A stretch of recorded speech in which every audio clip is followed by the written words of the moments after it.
और भक्ति को डिटेल से एनिमेशन के माध्यम से समझते हैं।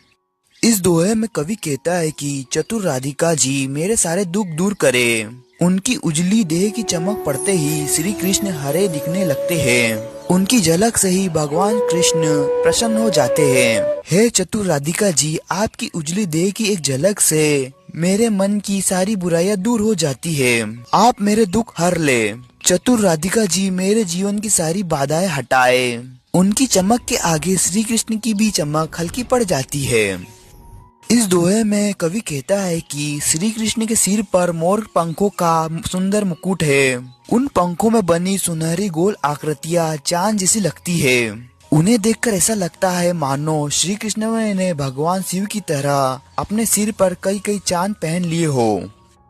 श्री कृष्ण का सांवला शरीर बहुत सुंदर है। उन्होंने पीले कपड़े पहन रखे हैं। ऐसा लगता है जैसे किसी नीले रंग के पहाड़ पर सुंदर की सुनहरी धूप पड़ रही हो। कवि कहना चाहता है कि कृष्ण का नीला सा रंग उस पहाड़ जैसा है और उनके पीले कपड़े सुबह की धूप जैसे चमक रहे हैं। इस दोहे में कवि कहता है कि श्री कृष्ण अपनी लाल होठों से हरी बांसुरी बजा रहे हैं। उनकी आंखों की सफेदी, पीले कपड़े, सांवला शरीर और लाल होठ, इन सब की चमक उस हरी बांसुरी पर पड़ रही है। इसलिए वो बांसुरी इंद्रधनुष की तरह कई रंगों वाली सुंदर दिखाई देने लगती है। इस दोहे में कवि कहता है कि कृष्ण से प्रेम करने वाला उनका मन बहुत अनोखा है।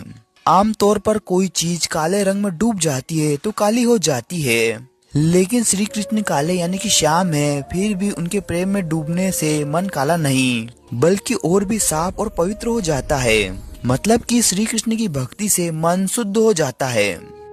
कवि बिहारी जी कहते हैं कि मन एक घर की तरह है और ईश्वर उस घर में तभी आ सकते हैं जब उसके दरवाजे खुले हो।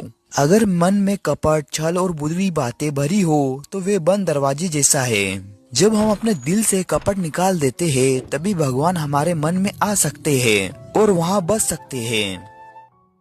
इस दोहे में कवि कहता है कि जिस ईश्वर ने तुम्हें पूरी दुनिया को समझने की शक्ति दी है उसी ईश्वर को तुम पहचान नहीं पाए। जैसे हमारी आँख सब कुछ देख सकती है लेकिन अपनी आंखों को खुद नहीं देख सकती, उसी तरह हम दुनिया को समझ लेते हैं पर जिन्होंने यह समझ दी है उस ईश्वर को भूल जाते हैं।